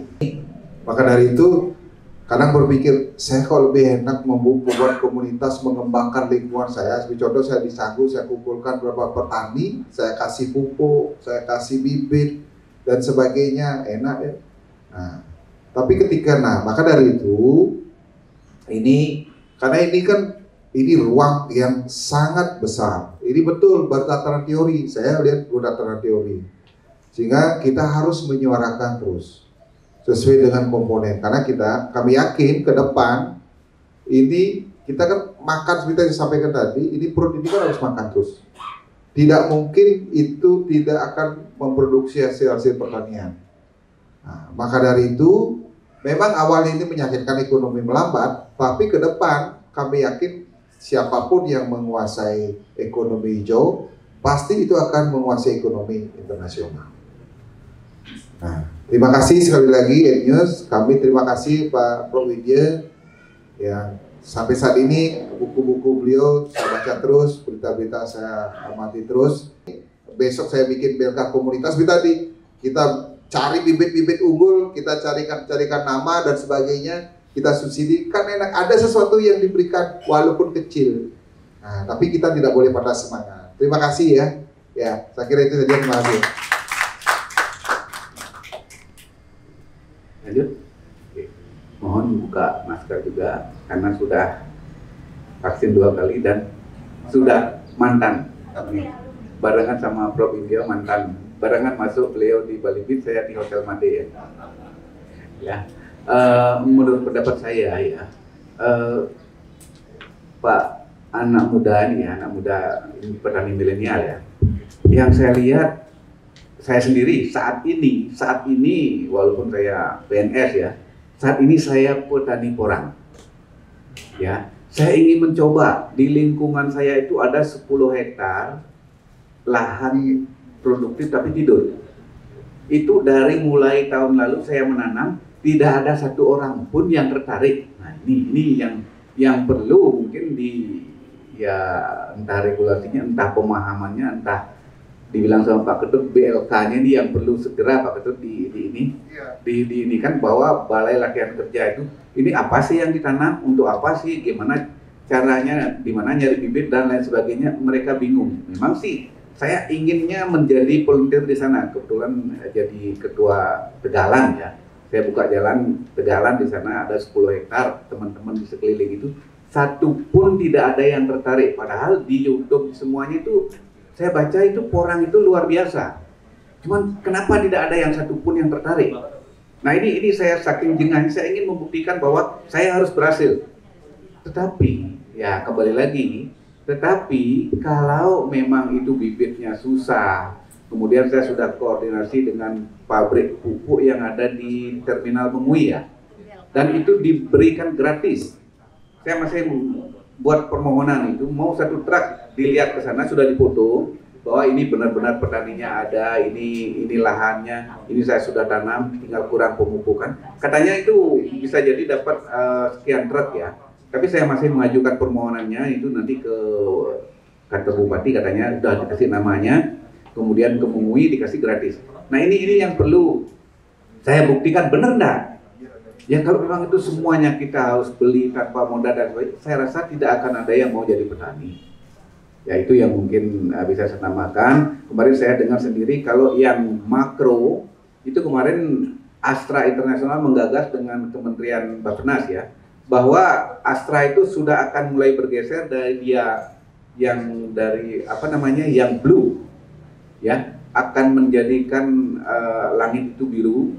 Mereka mungkin akan mengurangi produksinya motor itu, mereka transportasi terbesar di Indonesia ya, itu transportnya akan dikurangi dari yang memakai fosil, kemudian akan memakai yang listrik. Nah ini mungkin positif yang saya dengar dari makronya, tapi dari mikronya, nah ini seperti tadi bahwa tolong betul BLK-nya di setiap kecamatan, di setiap kelurahan, bila perlu ada, sehingga kita ada wadah dari petani milenial ya, kayak itu bilang tadi, bahwa kita petani baru itu kemana harus bertanya.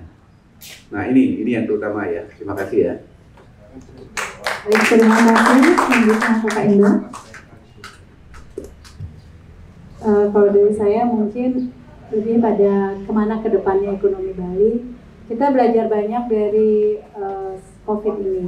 COVID ini mengajarkan kita cara berpikir yang baru, cara era kehidupan yang baru. Jadi yang tadinya kita menyanyiakan, dan kita sekarang sudah belajar gimana rasanya susah, gimana rasanya 50.000 itu sangat berarti. Jadi mungkin satu, kita nggak bisa pungkiri kalau pariwisata tetap menjadi primadona dan pendukung ekonomi Bali. Tapi kita juga harus mulai melihat alternatif income yang harus dibikin ketika seperti kondisi sekarang kita masih bisa bertahan gitu aja. Dan jangan lupa reuse, reduce, recycle, profit, people, planet. Wow, terima kasih Kak Indah. Baik, selanjutnya. Jadi kalau tadi closing statementnya kita summarize, rasanya tuh sudah semua mengcover gitu. Tapi ada satu tambahan yang mungkin saya bisa sharing. Itu tentunya adalah dalam hal terkait kepada what next gitu. Ya kan, ekonomi hijau, statement, komitmen kita bersama hari ini. Kita di Bali, kekuatan kita itu adalah bersatu dengan diversification yang kita punya, diversity yang kita punya. Desa adat kita 1493, kalau nggak salah, itu punya uniqueness masing-masing. Seharusnya differentiation productivity itu dari budaya yang beraneka ragam itu harus didrive menjadi satu kekuatan ekonomi juga. Nah tentunya dengan standardization daripada ekonomi hijau, nah Bapak Dewan Bidang yang terhormat, Pak Dewan, tentu harapannya nanti ke depan bahwa pendampingan regulasi-regulasi terhadap standardization internasional itu yang sangat dipentingkan. Bu Tini juga UMKM-nya perlu dan harus mengarah kepada hal itu, apalagi yang industri makanan. Nah kami sempat berbicara dengan Belgia pun, itu standarisasi mereka kan berbeda. Nah, kita harus masuk kan. Nah itu harapan kita, regulator nanti mulai mentransfer informasi dengan digital sehingga lebih banyak lagi anak-anak muda kita yang tertarik dengan semua potensi yang ada ke depan. Jadi itu penutup yang moga-moga apa yang kita diskusikan bersama hari ini membawa manfaat untuk kita bersama dan seluruh masyarakat. Sebentar, tepuk tangan dulu untuk Bapak. Baik, terima kasih atas kesempatannya juga yang telah diberikan oleh EdNews yang telah membuat dialog interaktif pada pagi hari ini. Sebelum acara ini diakhiri, mungkin sebelumnya ada closing statement juga dari saya bahwasanya yang sudah hadir di depan ini adalah narasumber-narasumber hebat yang telah berbagi pengetahuan, pengalaman yang mengenai ekonomi hijau nanti yang tentunya akan bisa kalian saksikan juga untuk teman-teman nanti di media online EdNews. Untuk teman-teman yang kelewatan diskusi ini nantinya diharapkan bisa mengikuti di media online EdNews.